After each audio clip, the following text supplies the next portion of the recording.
एक और constitutional showdown और एक और फेडरलिज्म का टेस्ट। 25 जुलाई 2025 का दिन सुप्रीम कोर्ट के इतिहास में एक और एक्सप्लोसिव टर्न लेकर आया, जब केरला सरकार ने गवर्नर के खिलाफ फाइल किए गए अपने 2023 की 2 पिटीशंस को विड्रॉ करने की मांग की। दर्शकों, ये विड्रॉल इतना सिंपल नहीं था जितना सीनियर एडवोकेट के वेणुगोपाल ने दिखाया। ये केस सिर्फ केरला गवर्नर तक सीमित नहीं, बल्कि भारत के फेडरल स्ट्रक्चर, गवर्नर के डिस्क्रिशनरी पावर्स और कॉन्स्टिट्यूशनल बैलेंस पर सवाल उठाता है। Writ petition civil number 1264 of 2023, the state of Kerala and another versus honourable governor for the state of Kerala and others का मुद्दा था कि गवर्नर का उन बिल्स पर डिसीजन लेने से इनकार या डिले जो स्टेट असेंबली ने पास किए थे। आर्टिकल 200 के तहत गवर्नर को किसी बिल पर एसेंट देना होता है या उसे वापस भेजना होता है या प्रेसिडेंट के पास भेजना होता है, मगर रीजनेबल टाइम के अंदर। लेकिन इस केस में केरला सरकार का कहना था कि गवर्नर का ये नॉन एक्शन कॉन्स्टिट्यूशनल स्कीम का वायलेशन है। आप सभी जानते हैं कि कैसे स्टेट असेंबली बिल्स को लेकर केसेस कई और स्टेट से भी सुप्रीम कोर्ट आ चुके हैं, और एक में तो उन्होंने एक लैंडमार्क जजमेंट भी दे दिया था जिसे काफी ज्यादा क्रिटिसाइज भी किया गया, और अब उस पर एक प्रेसिडेंशियल रेफरेंस भी फाइल हो चुका है। अब ऐसे में ये देखना काफी दिलचस्प हो जाता है कि क्या अपने दिए गए जजमेंट के बेसिस पर सुप्रीम कोर्ट केरला सरकार के इन 2 पिटीशंस को विड्रॉ होने देगा और जो उस वर्डिक्ट में कहा गया है उसे फॉलो किया जाएगा, या फिर सुप्रीम कोर्ट प्रेसिडेंशियल रेफरेंस को डिसाइड होने तक केसेस को विड्रॉ नहीं होने देगा। तो आइए जानते हैं कि आखिर में हुआ क्या है। शुक्रवार को हुई कोर्ट रूम हियरिंग में केस के सुप्रीम कोर्ट के सामने आते ही वेणुगोपाल ने केरला सरकार की तरफ से कहा, I hope this matter can be heard now, I want to withdraw it. ये सुनकर सॉलिसिटर जनरल तुषार मेहता ने तुरंत सजेस्ट किया, this could be tagged before the 5 जज बेंच, पर वेणुगोपाल ने तुरंत अपोज किया और कहा, no, I only wish to withdraw. जब अटॉर्नी जनरल आर वेंकटरमणी ने कोर्ट से कहा कि ये विड्रॉल सिंपल नहीं है और तमिलनाडु जजमेंट को लार्जर बेंच के सामने भेजने की जरूरत है, तब जस्टिस PS नरसिम्हा ने डायरेक्टली बोला, if they are asking us to dispose of it, that's one thing, but here they seek withdrawal. यहाँ पर वेणुगोपाल ने भी क्लियर किया that I am not asking so, I am withdrawing it. एजी का कहना था कि स्टेट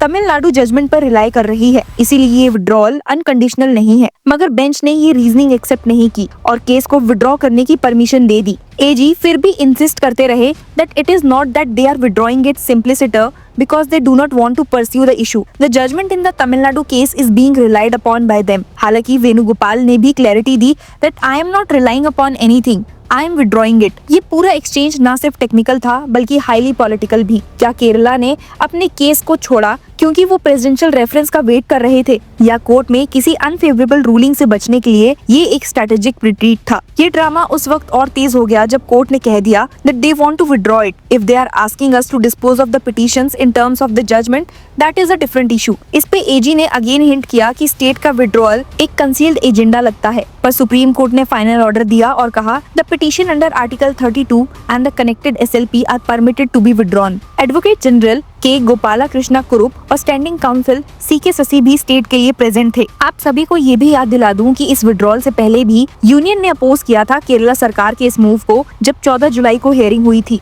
AG और SG दोनों ने कहा था कि प्रेसिडेंशियल रेफरेंस का वेट करना चाहिए, जो आर्टिकल 143 के तहत प्रेसिडेंट ने फाइल किया था। पर जस्टिस नरसिम्हा ने पूछा था, can the court prevent a Dominus litigant from withdrawing their own petition? शायद अब आप समझ गए होंगे कि क्यों ये प्रेसिडेंशियल रेफरेंस सबसे ज्यादा क्रूशियल बन गया है। 2023 में केरला सरकार ने सुप्रीम कोर्ट में ये रिट पिटीशन फाइल की थी, जब गवर्नर ने 7 से 24 महीने तक बिल्स को एसेंट नहीं दिया था। इनमें स्टेट यूनिवर्सिटीज और कोऑपरेटिव सोसाइटी से जुड़े अमेंडमेंट्स थे। जब कोर्ट ने 20 नवंबर 2023 को नोटिस इशू किया तो गवर्नर ने 7 बिल्स को प्रेसिडेंट के पास रेफर कर दिया। 29 नवंबर 2023 को सुप्रीम कोर्ट ने गवर्नर की इनएक्टिविटी पर क्रिटिसिज्म किया। चीफ जस्टिस DY चंद्रचूड़ ने बोला, the power of the governor can not be utilised to pause the law making exercise of the legislature. ये ऑब्जर्वेशन पंजाब गवर्नर केस में भी दिया गया, जहां कोर्ट ने कह दिया था कि गवर्नर विटो पावर नहीं रखते। फिर 29 फरवरी 2024 को प्रेसिडेंट ने 4 बिल्स का एसेंट रोक दिया और 3 को अप्रूव किया। केरला ने चैलेंज किया कि रिजेक्शन रीजनलेस था। इस पे मार्च 2024 में एक और रिट पिटीशन फाइल की गई जो अभी तक लिस्टेड नहीं हुई थी। हालांकि ये पूरा मामला सुप्रीम कोर्ट ने अपने तमिलनाडु जजमेंट केस में क्लियर कर दिया था, लेकिन फिर भी 22 जुलाई 2025 को चीफ जस्टिस BR गवई ने एक 5 जज कॉन्स्टिट्यूशन बेंच लीड करते हुए प्रेसिडेंशियल रेफरेंस पर हियरिंग स्टार्ट की। नोटिस यूनियन और सभी स्टेट्स को जारी किया गया। बेंच ने बोला, the issue affects all the states, the supreme court is concerned with the entire country, the court will answer the questions raised by the president. Senior advocate के वेणुगोपाल ने ये कहा था that the very maintainability of the presidential reference is questionable. Tamil Nadu के lawyer T Wilson ने भी कहा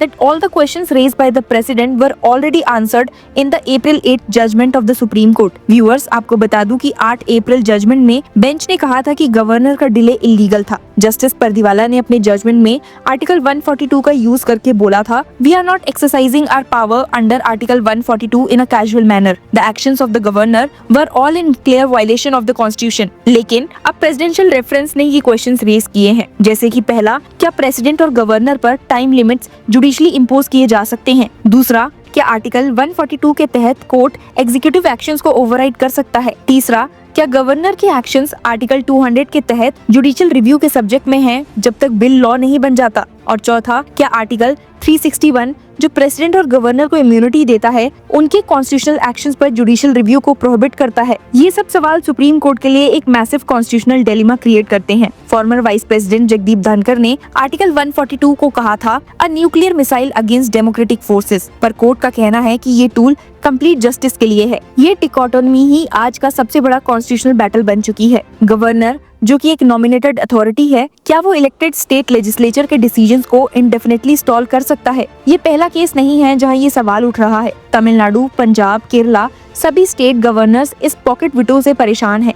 8 अप्रैल के जजमेंट ने क्लियर किया था कि गवर्नर के पास सिर्फ 3 ऑप्शंस हैं, एसेंट, विदहोल्ड एसेंट या प्रेसिडेंट के पास भेजना, लेकिन इनडेफिनाइट डिले का ऑप्शन नहीं है। केरला के ऐसे केसेस के विड्रॉल से एक पॉलिटिकल और लीगल स्पेकुलेशन भर गया है। क्या केरला अपना केस प्रेसिडेंशियल रेफरेंस के जजमेंट के बाद फिर से फाइल करेगी, या उन्हें लगता है कि सुप्रीम कोर्ट का मूड फेवरेबल नहीं था? एजी ने बार बार बोला कि ये विड्रॉल अनकंडीशनल नहीं लगता, पर सुप्रीम कोर्ट ने फिर भी अलाउ कर दिया। 29 जुलाई को कोर्ट दोबारा प्रेसिडेंशियल रेफरेंस पर बैठेगी। मिड अगस्त में डिटेल्ड हियरिंग होगी। जब तक ये मैटर फाइनल नहीं हो जाता, स्टेट गवर्नर्स के डिस्क्रिशन और स्टेट लेजिस्लेचर के विल का क्लैश कंटिन्यू रहेगा। और जो देश आर्टिकल 370, यूनिफॉर्म सिविल कोड और 1 नेशन 1 इलेक्शन के कॉन्स्टिट्यूशनल चक्कर में ऑलरेडी फंसा है, उसके लिए ये एक और फंडामेंटल डिबेट है। क्या एक इलेक्टेड गवर्नमेंट का विल किसी नॉन इलेक्टेड कॉन्स्टिट्यूशनल फंक्शनरी के पास स्टॉल हो सकता है? केरला वर्सेस गवर्नर केस अब टेक्निकली क्लोज हो चुका हो, लेकिन कॉन्स्टिट्यूशनल रेसलिंग अब भी बाकी है। जो क्वेश्चन प्रेसिडेंशियल रेफरेंस में उठाए गए हैं वो सिर्फ कोर्टरूम के नहीं बल्कि डेमोक्रेसी के दर्पण भी हैं। इसीलिए ये कहना गलत नहीं होगा